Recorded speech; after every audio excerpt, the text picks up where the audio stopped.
బ్యాంకుల నుంచి లోన్స్ తీసుకునే పరిస్థితి వచ్చారు. ఈరోజు ఒక్క రోజున వారం రోజులు ఏదైతే ఓఎన్డీసీ ప్లాట్ఫామ్ మీద 4 గిన్నీస్ అవార్డులు వచ్చాయి మా వాళ్ళకి. దగ్గర 5 కోట్ల రూపాయలు 10 రోజుల లోపల టర్నోవర్ చేశారు. మీరు దగ్గర నాకు చెప్పిన లెక్క ప్రకారం అయితే 2-3 లక్షల ప్రోడక్ట్ని ఆన్లైన్లో పెట్టి మీరు అమ్మగలిగారు.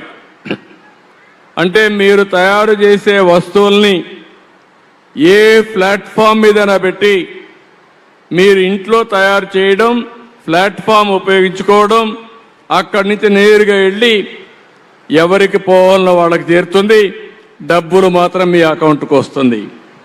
అలాంటి వ్యవస్థకు శ్రీకారం చుట్టారు. టెక్నాలజీలో మా వాళ్ళని చూస్తే ఏమమ్మా టెక్నాలజీ పర్ఫెక్ట్గా వాడతారా? అందరి దగ్గర ఫోన్లు ఉన్నాయా? ఫోన్లు ఉన్న పైకెత్తండి, చేతులు పైకెత్తండి. అందరికీ ఫోన్లు ఉన్నాయి. ఇప్పుడు మీటింగ్ జరుగుతూ ఉంది, ఇంటికి మెసేజ్ ఇచ్చారు, కొంచెం లేట్ అయింది, ఒక గంట లేటుగా వస్తాం, మిగిలిన పనులన్నీ చేసుకోమని చెప్పి ఇక్కడి నుంచి ఆర్డర్స్ కమాండ్ చేసే పరిస్థితికి వస్తున్నారు. ఆ స్టేజ్కి రీచ్ అయ్యారు. మీరే మాకు స్ఫూర్తి సార్ టెక్నాలజీ విషయంలో. అయితే అంతర్జాతీయ మహిళా దినోత్సవ సందర్భంగా మీరు టైం కేటాయించి మాతో ఇలా చేసుకోవడం చాలా ఆనందంగా ఉంది. మిమ్మల్ని జీవితంలో మహిళా దినోత్సవ సందర్భంగా గుర్తు చేసుకోవాలి అంటే ఆ మహిళ ఎవరు? మిమ్మల్ని ఎంతగా ప్రభావితం చేశారు? మీ భార్య గారా, అమ్మగారా? ఎవరికి వారే. కానీ ఈరోజు మీరు ఒకసారి చూస్తే మా మిస్సెస్ ఉంది. ఎందుకంటే అందరికి కూడా ఒక ఆలోచన ఉండాలి.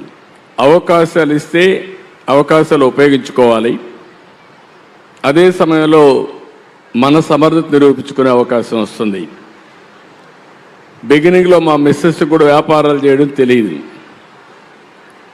ఇంట్లో కూడా వాళ్ళకు అవసరం లేదు కాబట్టి ఎన్టీ రామారావు గారు కుమార్తెగా ఏ పని చేయాల్సిన అవసరం లేదనే ఉద్దేశంతో నేర్చుకోలేదు. నేను మంత్రి అయిన తర్వాత మళ్ళీ నాకు రాజకీయాల్లో యాక్టివ్గా 89లో మినిస్టర్ అయ్యే పరిస్థితి, 94లో మినిస్టర్ అయ్యాను. అప్పటికి నేను ఒక చిన్న ఇండస్ట్రీ పెట్టాను ఫ్యామిలీ బిజినెస్ కోసం. అప్పుడు ఇంట్లో లోకేష్ చిన్న కుర్రాడు.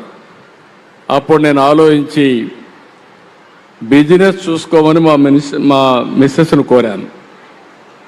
ఆవిడ రిలక్టెంట్గా రిఫ్యూజ్ చేశారు. బిగినింగ్లో నేను గట్టిగా చెప్పాను, ఎవరో ఒకరు చూసుకోవాలి, నేను మంత్రిగా ఉన్నాను, నాకు టైం ఉండదు, అదే కాకుండా బిజినెస్ చూడడం కరెక్ట్ కూడా కాదు అని చెప్పితే యాక్సెప్ట్ చేసింది.